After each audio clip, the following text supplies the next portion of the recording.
In this presentation, by Amia Robinson, Sophia Mohammed, Lindsay Owen, and Milan Verma, we will be diving into the lone wolf phenomenon. On April 19th, 1995, at precisely 9:02 a.m., the Alfred P. Murrah Federal Building in Oklahoma City was bombed, killing 168 people and injuring 759.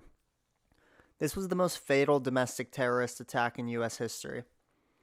Most injuries and fatalities were caused by the initial impact of the bomb and the flying debris from the Murrah Federal Building.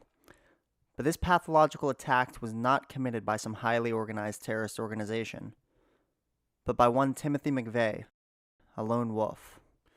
While McVeigh was arrested just an hour after the bomb's detonation for driving without a license plate and carrying a concealed weapon, his vehicle is quickly traced back to the bombing.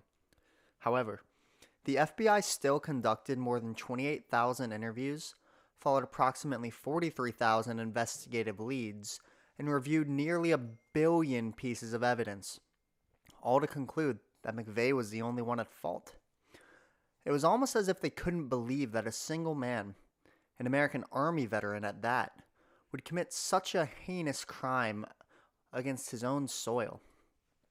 In this presentation, we're going to be looking at the lone wolf phenomenon by detailing its definition, looking at how the state responds to the threat, and analyzing its empirical threats to democracy.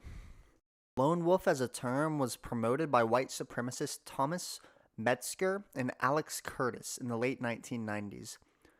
Their goal was to encourage other races to instill terror independently for tactical security reasons.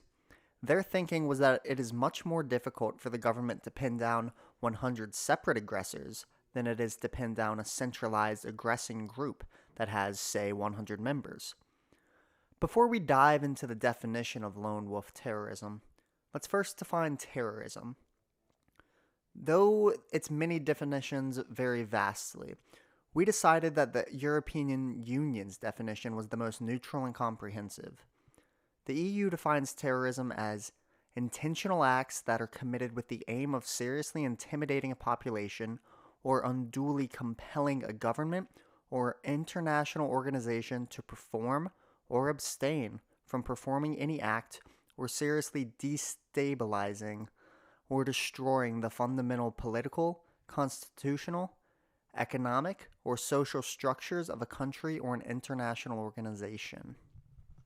Lone wolf terrorism is just an extended branch of that definition. Burton and Stewart define a lone wolf as a person who acts on his or her own without orders from or connections to an organization. A lone wolf is a standalone operative who is by their very nature embedded in the targeted society and is capable of self-activation at any time. The only limitations of this definition are that Burton and Stewart neglect the ideological connection that lone wolves may have with terrorist organizations, be it through personal connection or encouraging internet content.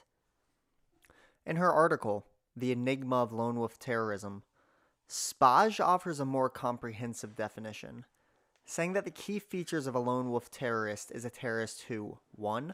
Operates individually, 2. Does not belong to an organized terrorist group or network, but may sympathize and share an ideology with them, and 3. Whose modus operandi, or method of operating, is conceived and directed by the individual without any direct outside command or hierarchy.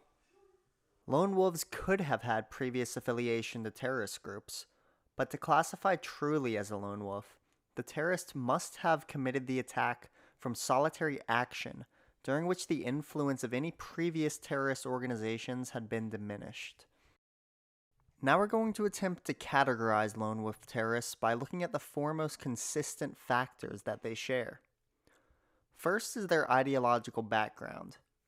The most common lone wolf ideologies are right-wing extremism, Islamism, anti-abortionism, and strong nationalism. Second is their religious background. It is common for lone wolves to combine personal anger with a hatred for another's religion, culture, or even politics. For example, many anti-abortion bombings, including the 4 Eric Rudolph committed in Atlanta and Birmingham, are attributed to religious motives. The third factor is the terrorist's social influences. In many cases, according to Macaulay, Moskalenko, and Spaj, lone wolves are likely to have suffered an earlier trauma that can be linked to political conviction later in life. But in many other cases, they are highly educated, skillful, resourceful, and socially advantaged people. The fourth factor, which is arguably the most telling one, is the lone wolf's psychological influences. This angle argues that individuals should not debate the psychopathology of terrorists. However, case studies and quantitative studies of lone wolf terrorists shows that they do seem to have a higher incidence of psychological disturbance than other terrorists and the population in general. Based on a case study by Spaj, she says that 4 out of 5 terrorists were diagnosed with a personality disorder. 4 out of 5 also seem to have experienced depression at some point in their lives. 2 have been diagnosed with schizophrenia, although these diagnoses are contested. While these 4 factors are good indicators, they are by no means clear-cut. One cannot pin another as a lone wolf terrorist because of their religious or political ideology and background, because they were bullied as a kid, or because they're bipolar. However, if one carefully analyzes an individual's actions, and they happen to check these boxes, research does show that there certainly is a higher chance that they are either current or future lone wolf terrorists. Now we're going to take a look at how states respond to lone wolf terrorism. As we mentioned before, tracking down 100 separate individuals who hold little to no affiliation to each other or any organization is much more difficult than tracking down 100 individuals who answer and move accordingly to a central organization. That's the biggest problem a lone wolf poses. They could be anyone. We'll start with the state's efforts to identify lone wolves. Reports from communities often help significantly, but there just aren't many communities that have enough people who have a proper understanding of how to recognize signs of a possible terrorist. And because of the large number of people who cannot properly identify these terrorists, the FBI has a harder time unblurring the line between suspects and pedestrians. The closer the reporters are to the terrorists, the more telling these reports are. In Bombing Alone, a study by Gill, research showed that in 63% of cases, family and friends were aware of the individual's intent to engage in terrorism-related activities because the offender verbally told them. An example of a more direct approach towards vetting these potential lone wolf suspects is in Indonesia, where they've begun de-radicalization programs, which provides communication between people who they believe are on the spectrum between terrorism and extremism. But according to the Combating Terrorism Center at West Point, this program has failed, largely in part to the fact that many Indonesian terrorists, or Indonesians who are leaning on the cusp of terrorism, have little education or skills and have a hard time finding employment.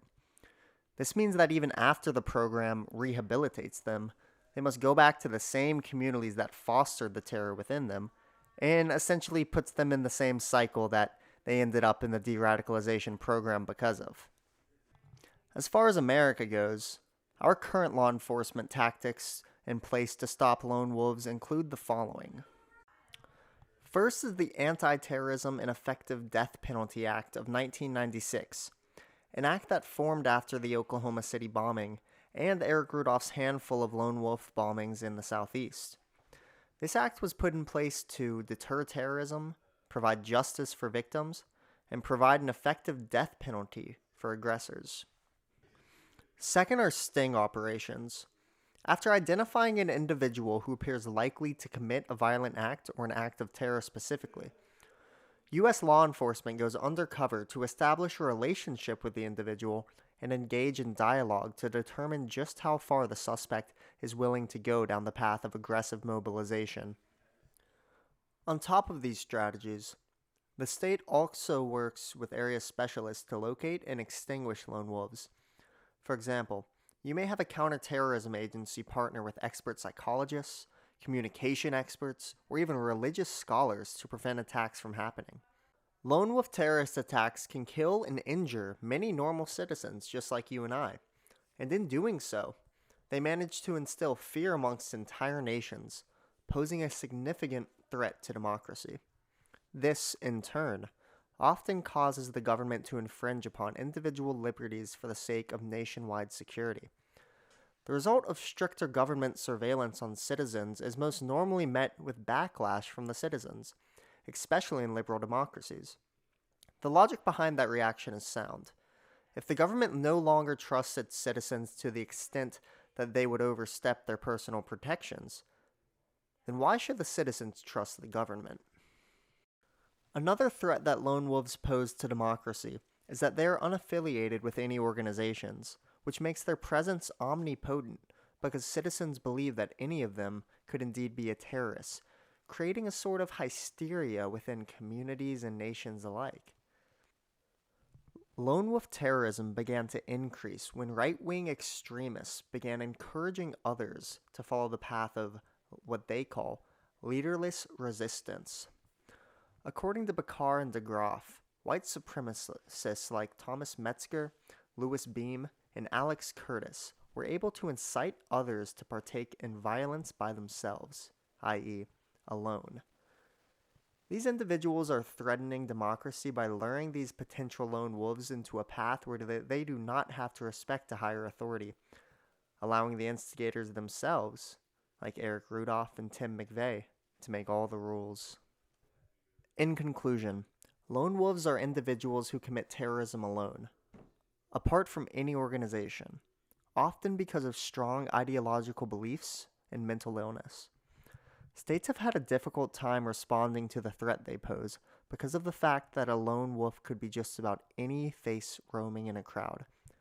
And to implement measures that would detect the face who is committing terrorism, the state would have to breach individuals' liberties even more so than they already have.